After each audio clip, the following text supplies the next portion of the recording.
ஐயோ ஐஸ்கிரீம் சிலையே நீ யாரோ கண்ணில் தோன்றி மறையும் காதல் நீரோ மகளே நீ யாரோ இந்த பாட்டை யாரு பாட்டாங்களோ சேவை வச்சு கையில இழுத்து விட்டுறாரு. ரக்ஷன் நீ யாருமே விட மாட்டியாடா? அவங்க கூட ரொமான்ஸ் பண்ற. சாங் போட்டா நான் உடனே அவன் சொல்லுவான் அக்கா மாரிம்மா அதானே. ஆமா ஷோக்குல போயிடலானே. இவங்க பெர்ஃபார்மன்ஸ் பண்ணுவாங்களா இப்ப? All the best. ஏய் நாட்டி பாய். இதுக்கு தான் சார் எங்க வீட்ல அழகா இருக்கேன்னு வெளியிலே விடாம வளர்த்தாங்க. ஐயோ நீ வீட்டுக்குள்ள வச்சே இப்படிதான் இருக்கனா வெளியில விட்டுறாங்க.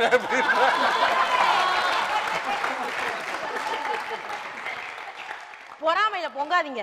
பெரிய சின்ன தம்பி குஷ்பு நினைப்பேன். நீங்க பிரபு மாதிரி இருக்கீங்கன்னு சொன்னா ஓகே தானே? உடனே ஒத்துக்கிறேன் நாங்க பாரு. ஐயா தேங்க் யூ தேங்க் யூ. ஐயா தேங்க் யூ.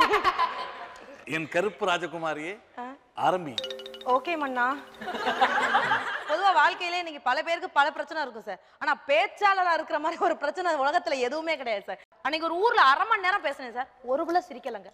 வந்த கடுப்புக்கு வேற வழியே இல்ல, பேசியே ஆகணுமேனு அப்பவும் பேச ஆரம்பிச்ச பாருங்க. முன்னாடி ஒரு மைக் செட்காரர் என்னை பார்த்து சிரிச்சிட்டே இருந்தாரு சார். எனக்கு ஒரே சந்தோஷம். போதும்டா நீ போதும்டான்னு நினைச்சு மைக் செட்கார பார்த்து 3/4 மணி நேரம் பேசினேன் சார். பேசி முடிச்சு கீழே இறங்கிட்டு கை கொடுத்துக்கிட்டே கேட்டேன், ஏன்னே அவ்வளவு நல்லா பேசினா சிரிச்ச மெனிக்க இருக்கேங்கிற மூதேவி என் வாயோட அமைப்பே அப்படித்தான் அங்கிட்டு போ அப்படின்னு. அப்புறம் தாங்க தெரிஞ்சு எத்து புள்ளுக்காரனுக்கு 3/4 மணி நேரம் பேசியிருக்கேங்க. அதுலயும் பல ஊர்ல நரசிம்மராவுக்கு பங்காளி எல்லாம் வந்து முன்னாடி உட்காருங்க சார். ஒரு புள்ள சிரிக்காது. அன்னைக்கெல்லாம் 3/4 மணி நேரம் பேசினேங்க. புள்ள சிரிக்கல, கடுப்பாயிட்டேன். முன்னாடி இருந்த தாத்தாவுக்கு கிச்சு கிச்சு காட்டி விட்டேன். என் பொழப்ப பத்தியெல்லாம் அந்த மனசே லைட்டா இங்கிட்டு திரும்பி இங்கிட்டு கொஞ்சம் சொரிஞ்சு விடுமா சுகமா இருக்குங்க. மூதேவி சொரிய வரல, பேசதான் வந்திருக்கேன். நீ பேசுறதை விட சொரியறதாமா நல்லா சுகமா இருக்குன்னு. ஆனா மேடையில பேசுறதை விட கல்யாண வீட்டுல பேசுற மாதிரி ஒரு கஷ்டம் உலகத்துல எதுவுமே கிடையாது சார். என் ஃப்ரெண்டுக்கு கல்யாணம் சார். போன உடனே சொன்னாங்க, ஏமா விஜய் டிவில பேசுற முன்னாடி தானே. ஆமா ஆமா வந்து பேசுமா, ஒரு 10 நிமிஷம் பேசுமா, அது போதுமா எங்களுக்குன்னாங்க. நானும் போய் மைக்க பிடிச்சி ஒரு 5 நிமிஷம் கூட இல்ல சார் போட்டோ எடுக்கிறார். சொன்னார், மேடம் கொஞ்சம் நகருங்கன்னாரு. அட பாவி ஆரம்பத்திலே வாடா. கொஞ்சம் நகர்ந்து வந்தேன். கொஞ்ச நேரத்துல வீடியோ எடுக்கிற வந்து, மேடம் கொஞ்சம் நகருங்கன்னாரு. நீயும் வாடா. சரி நகர்ந்து போனேன். கொஞ்ச நேரத்துல கிஃப்ட் கொடுக்குறவங்க எல்லாம் கொஞ்சம் கொஞ்சமா நகடிட்டு வந்து படிக்கட்டு வரைக்கும் நிக்க வச்சுட்டாங்க. அப்பா விடல சார். நான் யாரு ட்ரைனிங் எடுத்திருக்கேன்னு படிக்கட்டுல நின்று பேசினேன் சார். கூட்டத்துல ஒரு அம்மா வந்து வேமா சொன்னிச்சு, அம்மா அந்த ரூம் சும்மா தான் கிடக்கு, போய் அங்க வேணா பேசிக்கிட்டு ஏண்டி ஆள் இல்லாத காட்டுக்குள்ளே ஆடி பேச வந்தேன். நான் மேடையில தாண்டி பேச வந்தேன். அப்பா விடல சார். பேசி முடிக்கும் போது நிறைவாகன்னு பொண்ணோட அப்பா என் ஃப்ரெண்டோட அப்பா வச்சா வேமா வந்தார். அம்மா நிசா என்னம்மா உனக்காகமா பேசிட்டு இருக்கோம், பேசுமா பேசுமான்னு. ஆகான்னு ஓன்னு பேசினேன் சார். திருப்பி முடிக்க போகும்போது நிறைவாகன்னு பொண்ணோட அப்பா வந்தார். நிசா 5 நிமிஷம் பேசுமான்னார். திருப்பி வாயதான் சார் திறக்க போனேன். அவரே ஓடியாந்தார். அம்மா நிசா பந்தி ரெடி வாய மூடுன்ட்டாரு. சாப்பாடு ரெடி ஆகிற வரைக்கும் பல ஊர்ல நான் பேசியிருக்கேன் சார். ஆனா வாழ்க்கையில நம்மள மாதிரி பேச முடியாது சார். இன்னைக்கு நம்மளும் பயங்கர புத்திசாலி சார். பேச்சிலே பலவிதம் பேசுவாங்க. அதுல இன்னைக்கு உண்மையிலே சொல்றேங்க, ஒரு காலத்துல இன்ஜினியர் படிப்பெல்லாம் அப்படியே பெருமையா மெச்சுக்கிட்டாங்க. ஒரு ஊர்ல போய், எப்பா இன்ஜினியர் எங்கப்பா இருக்காரு? இன்ஜினியரா அந்த 3வது தெருவுல 4வது வீட்டுல இருக்காரு. அப்புறம் ஒரு காலத்துல, பா இன்ஜினியர் எங்கப்பா இருக்காரு?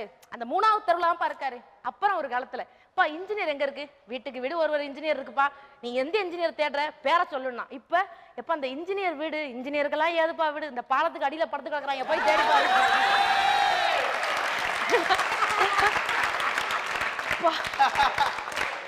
படிச்சதுக்கு ஏன்னா பல பேர் பாலத்துக்கடியில தான் சார் கடந்துகிட்டு இருக்கான். அதுல இன்ஜினியரை கல்யாணம் பண்ணதுக்கு ஒரு அம்மா எங்க ஊர்ல வருத்தப்படுச்சு சார். போய் இன்ஜினியரை கல்யாணம் பண்ணேனே, போய் இன்ஜினியரை கல்யாணம் பண்ணுச்சு. நான் சொன்னேன், ஏமா இன்ஜினியருக்கு என்னமா, இன்ஜினியருக்கு என்னமா, வாய முடுறி. எவ்வளவு தைரியமா இருந்தா என்கிட்டே வந்து சைட்டை பார்த்துட்டு வரேன் என்கிட்டே சொல்லிட்டு போறாண்டியா. ஏன்னா இன்னைக்கு இவ்வளவு பிரச்சனை இருக்கு சார். பொதுவா 2 பேர்கிட்ட நம்ம போய் சொல்லக்கூடாது சார். ஜாக்கிரதையா இருக்கணும்.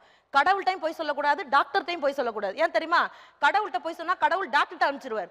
டாக்டர்கிட்ட போய் சொன்னா டாக்டர் கடவுள்கிட்டே அனுப்பிச்சிருவாரு. போய் வாடான்றுவாரு. அதை விட பெரிய கொடுமை சார். டாக்டர் நர்ஸை கூப்பிட்டுருக்காரு. Madam excuse me.